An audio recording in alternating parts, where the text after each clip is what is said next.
adventure with Andy this morning. It's late May, it's snowing. We're stepping down the ridge here. We're going to try and get into a position where we're looking at what we've done before. Basically, this massive storm last night. One of the biggest gales I think we've experienced up here. The poor old hut was shuddering and shaking with really boots last night. It stopped this morning. We're coming up for a walk because we're both a bit itchy scratchy, and just sneaking down through this little dark here. When was at front, she gave a growl, a bloody deer ran up, just stopped. I got a line on it, I knew at it, and it just showed enough so I could put some meat into it. I'm not actually sure what it is. I think it's a stag, but I'm not 100% sure. Sure we've got something on the ground, so I'm going to have a look. One is really puffy. I'm really very excited too, so it's really cool.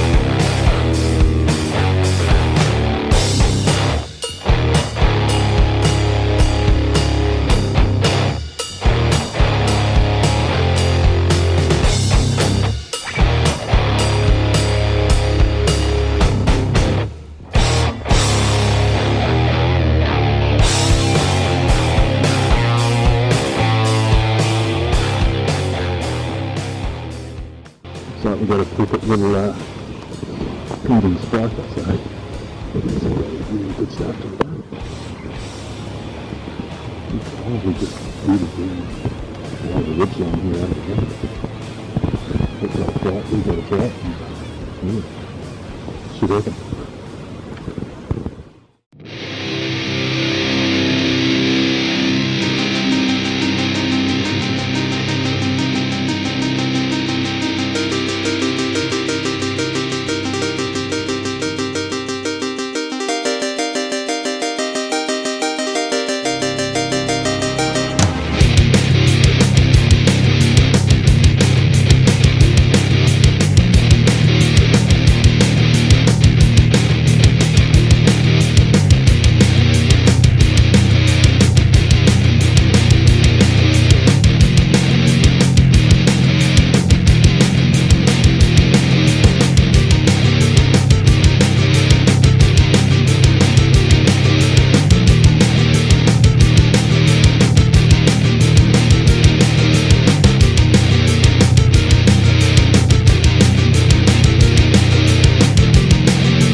Gets much better than this really.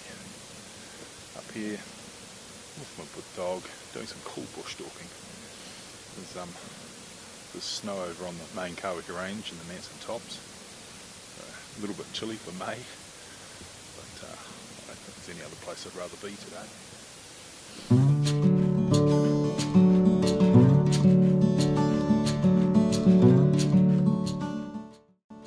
Well, as you can see, it's getting a bit serious, the snow, so pretty amazing for May, but it is what it is. Pretty pleased I picked up that spiker this morning, so we'll see what tomorrow brings. It's about 4 in the afternoon now. Hey. Good Lord! If I stayed out here another 5 minutes longer, I'd turn into a snowman. I took your advice though, I'm so pleased. I brought up my Hunter's Element puffer jacket. Guess what? You wouldn't be a snowman, you'd be a snow woman. I'd be a popsicle. There you go, it's hardcore, so back into the hut, get some more wood on the fire and hunker down for the night. Right.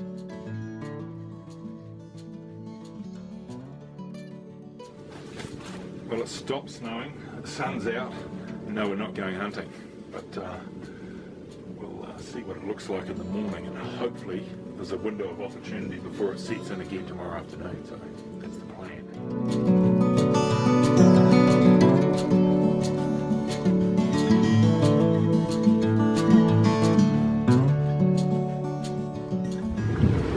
Well guys, we're down here below camp on a big beach spur that we've hunted over the years. We left camp this morning, massive dump of snow overnight, cold, blowing a gale, and we thought, right, this afternoon we'll pick down this ridge. Lower down we got, there was more and more sign. Little Red started doing her magic calls. We didn't get any replies, but as I say, the more we dropped down, the more Sika poo was on the ground. It was like, this is just hot. And we then bumped a hind and a yearling off the side spur here, and Little Red heard a guttural call from down the ridge, so she gave some more calls, and then this bugger just snuck in to within 10 yards just down here. He couldn't wind us because the wind was coming across and sort of up, and all I could see was neck and head, and I went, yeah, that'll do. Oomph with the 300 wisdom, and down he went. So cracker stag to finish off the war late May. I'm bloody wrapped actually. I'd just like to point out it was my idea to come down here. That was too. I gave her options. She chose the right one, so really cool. Oh, and the other one is that it is horribly cold and wickedly windy up in those tops, isn't it? It was just nasty. In fact, horrible, alright. I was getting blown around, and in fact I think I saw you taking a couple of sideways quick steps there in a couple of stages too with the wind. Yeah, certainly did. Yeah. So hopefully we're going to have fresh heart and onions tonight. Beautiful. As an entree before our corn silverside, so nice. Really, really good. Bloody happy. Fantastic.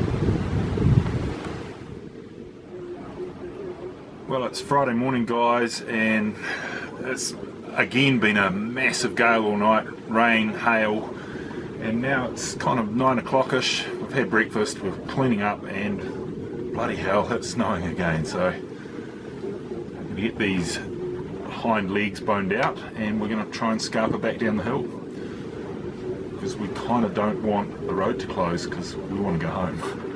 Alright, for home? We are indeed, and it's bitterly cold, isn't it? It's always a shock to the system when you get a winter storm like this and it's not winter yet. Alright, till our next adventure. So. G'day guys. Well, I get asked a lot about my 300 wisdom, why I like it, why I chose it, and guys want to know a few stats on it, so I'll put the stats up on the screen at the end. But why I love my 300 wisdom is it gives me basically two guns in one. I can bush stalk with it, as you saw earlier on this trip. I can knock a stag over at 10 yards and it stays dead. Or I have the capability to dial up out to, extreme for me is 600 yards. It's just a really nice small gun to carry around. So it's a Remington action and barrel. I've got a Hardy suppressor on it, an AG Composites carbon fibre stock from America, made by ex-US vets, and they love their hunting, their shooting, so they make a really good product. It's nice to point, it's nice to carry. It's got a 20-inch barrel, so it's not too long. Basically, it's just an all-round good bush gun that can turn into a sniper's rifle when I need it to. And I've done most of my hunting over the years with a 7mm08. I've had a Sako and a Tika, and they were fantastic little Sika bush guns. But when I started hunting more open country, I started to struggle beyond 300 yards.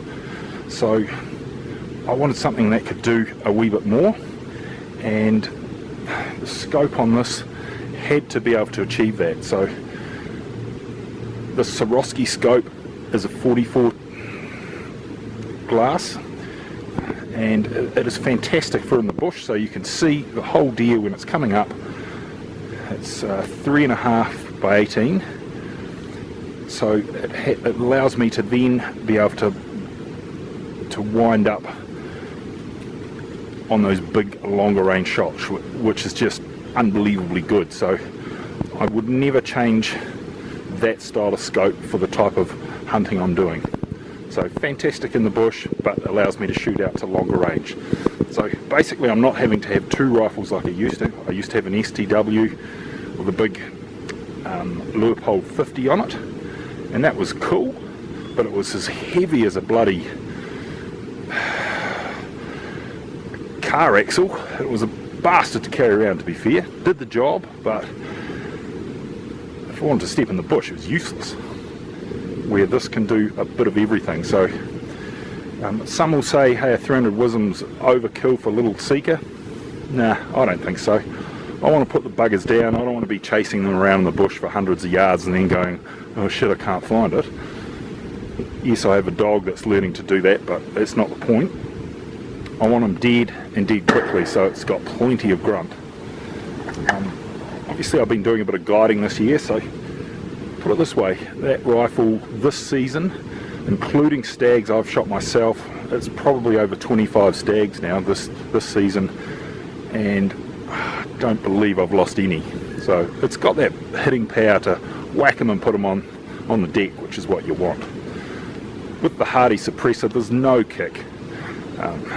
It's a beautiful thing to shoot, and it's really, really cool to shoot over the dogs because it's so quiet. So there's a couple of the reasons I love this rifle. It's been put together by Jeremy from Rivers to Rangers in Hastings. He sighted it in, hand loads. I'll put the details up on that, but there's my thumbnail. You know, he's got that shooting into my thumbnail at 100 yards. Well, he's an expert at that kind of stuff. I'm not. I'm an expert at no, I'm not an expert at anything actually. I make a fair sausage, so I stick to what I'm good at, and I want someone else to do what they're really good at, which is what he does, putting together rifles like this. So that's pretty much sums up my 300 Wism.